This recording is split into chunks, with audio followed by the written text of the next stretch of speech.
Joined by Hofstra head coach Jamie Franco and 184-pounder Ross McFarland following Hofstra's win over Franklin and Marshall. Coach, thoughts on today's performance? Yeah, we got the W, which was the important part, but, started a little slow. They're pretty tough down low, and our guys started a little sluggish, but I think about midway, middle of the way here, Noah Tapia did a nice job, got us going, dry us, kept the streak going a little bit, and then, 65, I felt like we started firing on all cylinders. So, Kyle came out really strong. And then, dropped one at 74, and then Ross really stepped it up, knew that we needed bonus points. We were starting to look at it. We needed to chase bonus points to secure the win, and he did a great job of going out there and just kept it on him and got the tech fall. And then obviously Nick Miller did a great job as well, in a tough situation where he knew he had to get the win and had to chase some bonus points to secure it. So we go into heavyweight locked up. So I thought back half of the lineup looked, really well today. Questions? Coach, when you get this late into the season, you start to maybe think about seeding when you get to the WREST. How important is it to see some of these wins from guys being able to, rack up the points? You mentioned the tech fall from Ross and others. Yeah, looking at seeding is important. I think the biggest thing for us, what I kind of tell the guys, it's more the conference matchups, right? It's not really so much worried about where we're going to go seeding, but more of let's make it an impact on, hey, we're going to wrestle you in 5 weeks. This is who you're going to get. Right, if we fade and let them bring it to us, then they're going to feel very confident going into conferences.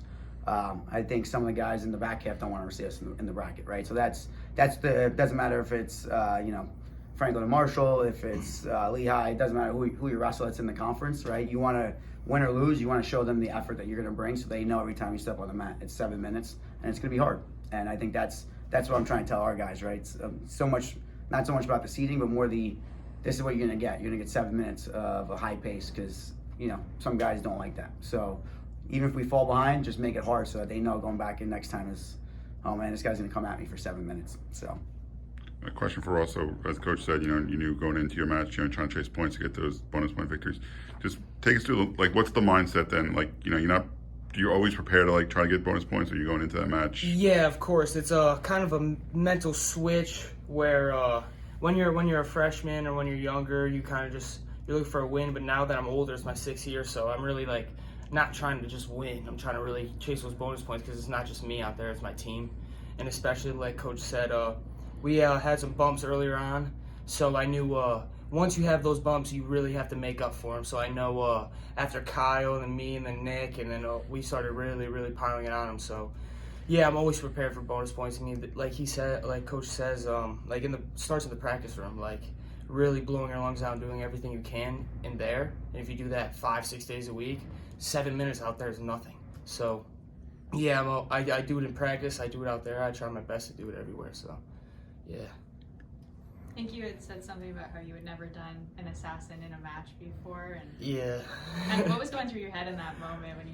It's actually kind of funny. I heard Coach say he was like, "You can cut him if you want," and normally I would, but for some reason he was on his far hip, and I felt his hand or his arm out, and I was like, "I feel like assassin's there." I just felt it, so I was like, "I'm gonna wait a few seconds," so I just snuck it in, and I got it. It sucks I didn't get the pin, but I mean, yeah, I've never done it before. I've done it in practice a few times, messing around, but. It's a sneaky move, and I just felt it. So it's I'm gonna wait a few seconds to cut him, see if I can get this, and I ended up getting it. It sucks I didn't get the pin though. But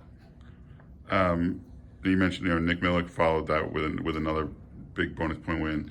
Nick's guy is he's wrestled every match so far this year, and all the duels, all the tournaments. What have you seen from him? How his season's gone, and how big this was probably one of his biggest victories of the year. Yeah, I think going off of last week, we talked about it as well, right? That was a situation where Nick, fell behind a little bit in the match last week in Penn, and he found a way to finish strong, which is the opposite of what we've been doing. But this one was even bigger, I think. He's wrestled this kid, and he's. I think he majored him last time he wrestled at the Franklin Marshall Open, but it was a different type of match. Right, with the match on the line, a must-win match kind of for us a little bit. So for Nick to, just keep pouring it on and not letting anything, creep into his head of I got to win, and get nervous and shut down.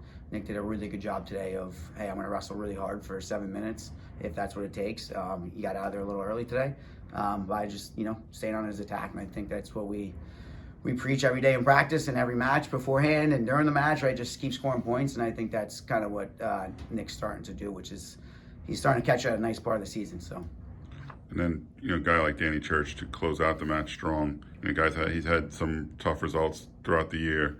So what did you see from him? Just to with Danny, it was a kind of a much win for him as well, in a way of he was been struggling mentally, obviously, losing some tight ones, kind of getting frustrated in how he's wrestling.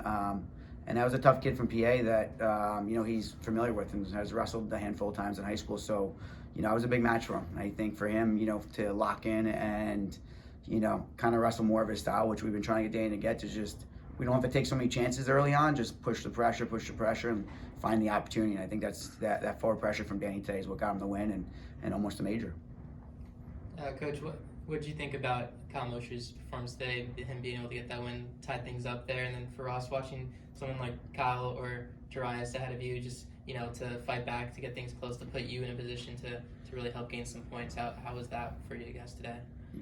Yeah, so obviously Kyle, he knew as well early on. I kind of told him earlier in the day, even before the Dome started, like, hey, this is the time in the part of the lineup. We know how tough they were down low, and we knew he needed bonus points. So we were kind of putting it on his head that he needed bonus points. Problem is that we also knew that Franco and Marshall knew they couldn't give up bonus points. So if you notice, they started wrestling us differently against some of our other guys. So the matches they felt like they could win, they wrestled, and some that they thought they were outmatched, they tried to shut us down a little bit, which they did a good job at some weights. So Kyle, I thought, did a good job of just keep trying to stay on it, forcing the kid to open up a little bit, getting a takedown. Obviously he fell short of getting a tech, but he stayed on it, which was really nice. So.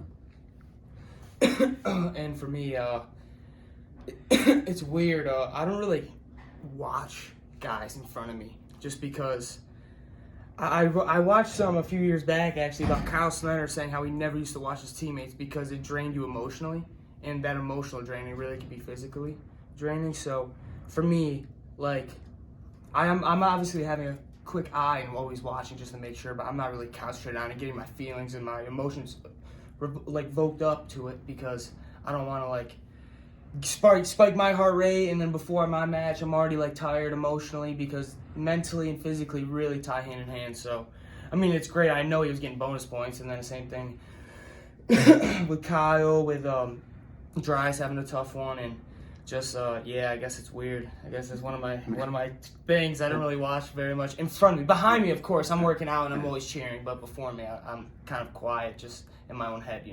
This is how I am as a person. Yeah, we try to tell the guys, right? He's spot on with it, right? I wrestled. My brothers were on my teammate when I was younger, and he always talked about, I was the younger one, but he was always wrestling 1 or 2 weight classes above me, and he said it was the hardest thing for him to do, to watch me wrestle as he was trying to warm up. So we try to, tell the guys, if everyone does their job, it'll come from. We have enough guys on the bench, enough of the teammates in the crowd to cheer, but when they're getting ready to wrestle, rather than focus on just their match, because him yelling and screaming for the match before him or anything like that, or getting mentally focused on that match, is only going to drain him and then take from his match. So it's you wrestle, then you support the team. But until then, we try to get the guys to stay a little selfish and just worry about their match. Because if everyone worries about their match and does their part, we'll get the job done. All right. Thanks, guys. Congratulations on the win. Thank you very much.